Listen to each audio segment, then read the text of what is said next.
السلام علیکم، میں امید کرتا ہوں کہ آپ لوگ خوش ہوں گے، خیر و عافیت سے ہوں گے۔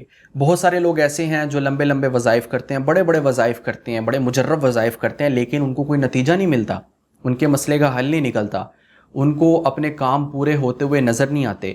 پھر وہ شکوہ شکایت کرتے ہیں جیسے کہ کوئی چیز رکاوٹ بنی ہوئی ہے، کسی نے جادو کروایا ہوا ہے، ہم تو وظیفے کر کر کے تھک چکے ہیں لیکن ہمیں کوئی نتیجہ نہیں مل رہا۔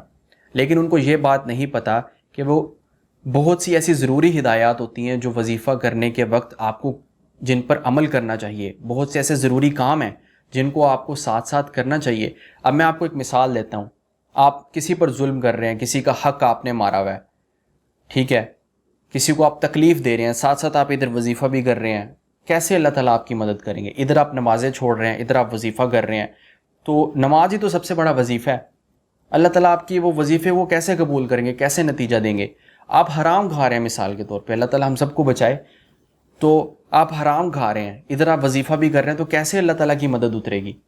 اس قسم کی کچھ ضروری ہدایات ہیں جو میں آپ لوگوں کو اس ویڈیو میں بتانے والا ہوں کہ ایسے کام آپ نے کرنے ہیں، تب آپ کو آپ کے وظیفے کا نتیجہ ملے گا، تب آپ کو اپنا کام بنتا ہوا نظر آئے گا، وہ بھی اگر اللہ چاہیں گے۔ اللہ تعالیٰ کے حکم سے سب کچھ ہوتا ہے۔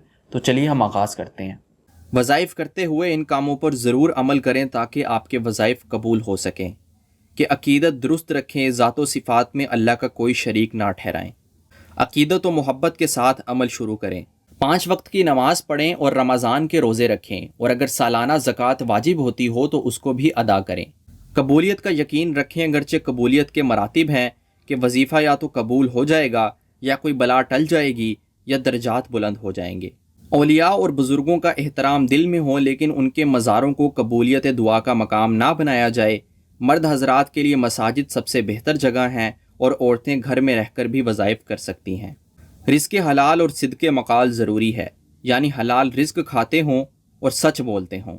ایسی دعاؤں اور وظائف کا انتخاب کریں جو قرآن اور حدیث سے ثابت ہوں تو بہتر ہے۔ اپنے کسی مشکل معاملہ میں بجائے جعلی پیر کے کسی قابل اعتماد عالم سے مشورہ کریں جو کہ متقی اور نیک ہو، اور جس کی لوگوں کے مال پر نظر بھی نہ ہو۔ استخارہ کرتے ہوئے خود عمل کریں، کسی سے استخارہ کروانا آپ صلی اللہ علیہ وسلم سے ثابت نہیں ہے۔ وقتاً فوقتاً غریب اور مساکین لوگوں کی مدد کرتے رہیں اور ان کو صدقہ ادا کرتے رہیں تاکہ وہ آپ کے حق میں دعا کریں۔ وظائف اور صورتوں کے پڑھنے میں جو تعداد لکھی ہوتی ہے وہ شرعی نہیں ہوتی، بلکہ صرف تجربے کی بنیاد پر بتائی جاتی ہے، اس لیے اس میں کمی زیادتی ہو سکتی ہے۔ وظیفہ کرتے ہوئے ہر قسم کی بدعت سے دور رہیں۔ کچھ جعلی پیر ایسے ہوتے ہیں جو آپ کو طرح طرح کی بدعات میں ملوث کر دیتے ہیں جن کا وظیفے کی قبولیت سے دور دور تک کوئی تعلق نہیں ہوتا۔ بدعت اس کام اور طریقے کو کہتے ہیں جو کہ اسلام کے اندر نہ ہو بلکہ کسی نے اپنی طرف سے گڑھ دیا ہو۔ وظیفہ کسی نیک اور اچھے کام کے لیے نیک نیت کے ساتھ کیا جاتا ہے۔ اگر آپ کی نیت اچھی نہیں ہے یا آپ کی نیت صاف نہیں ہے، اور اگر آپ کسی کا نقصان چاہتے ہیں تو پھر وظیفے کا کوئی فائدہ نہیں۔ ہاں، البتہ دشمن سے چھٹکارا پانے کے لیے، ان کے جال سے نکلنے کے لیے، اور طرح طرح کی مصیبتوں اور آفات سے نکلنے کے لیے آپ وظیفہ کر سکتے ہیں۔